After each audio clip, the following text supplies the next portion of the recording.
เอาเวลาพวกกันกว่าฮะพวกกันกว่าก่อนละไหมเอาพูดอะไรจะถึงอะไรวะนี่ลากีแม่นี่ลากีแกนั่นโอ้เปล่าอย่าพูดบาริกาไม่แคมราแม่หมอไม่แค่มันไม่แค่จะก่อจ่อหยาขึ้นน่ะเด้อในแค่ไหนยี่ในแค่ไหนมีเยอะเลยในอยู่เช่นนั้นเนี่ยใครกระโดดใครกระโดดใครกระโดดในวันกันย้อนเลยไม่เด้ออย่าได้เลยปล่อยก็เราว่ากรอบเราคลายแล้วอย่าไม่ก็กรอดไม่มาเอาไว้นี่อยู่ทุ่นมาบุญนี่แหละนี่มาบุญนี่แหละอย่าตานี่อ่ะนี่อยู่ทุ่นนี่แกเด้ออยู่กับแกเด้อคินี่แบกคินี่แบกดิโซยาหรอคินี่แบกนั่นอยู่ทุ่นนี่จะตีเราเนี่ยโอ้เส้นนี่เลยว่ะนายจิตาจะเกี่ยมุนนั่นโอ้คินี่อย่าเดือดต่อละไม่เนี่ยโอ้เรื่องกี่ขวาไม่คือตัวว่ำได้ละไม่ตัวว่ำได้สักคราบุรีเนาะสักคราบุรีนะไม่โอ้จุดเลี้ยวที่เราท่านน่ะแค่มือเนี่ยตัวมือนั่นเนี่ยมือน่ามือเพื่อหยอดละ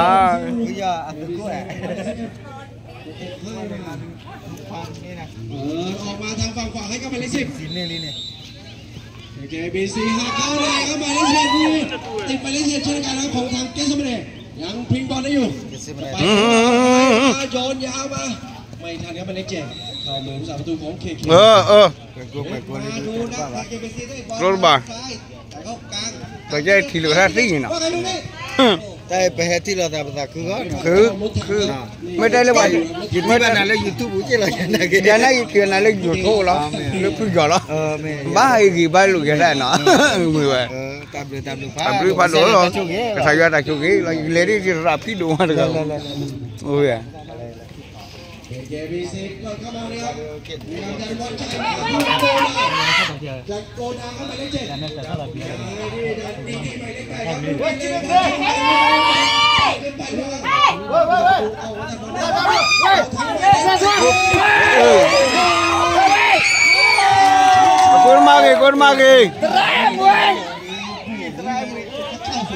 7kurma phá kìa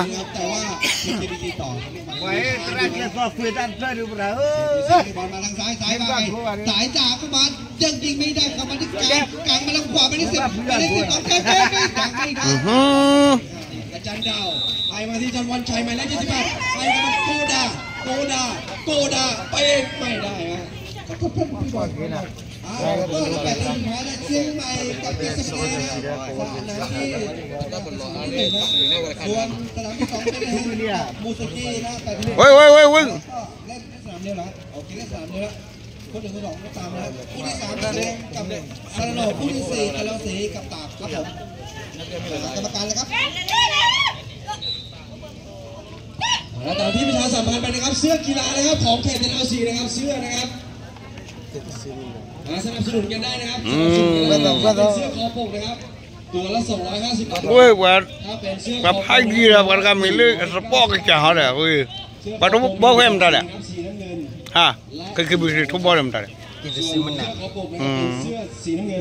แล้วไปดูอะไรที่ขี้อ่ะดูอะไรที่เราพัดดูเลย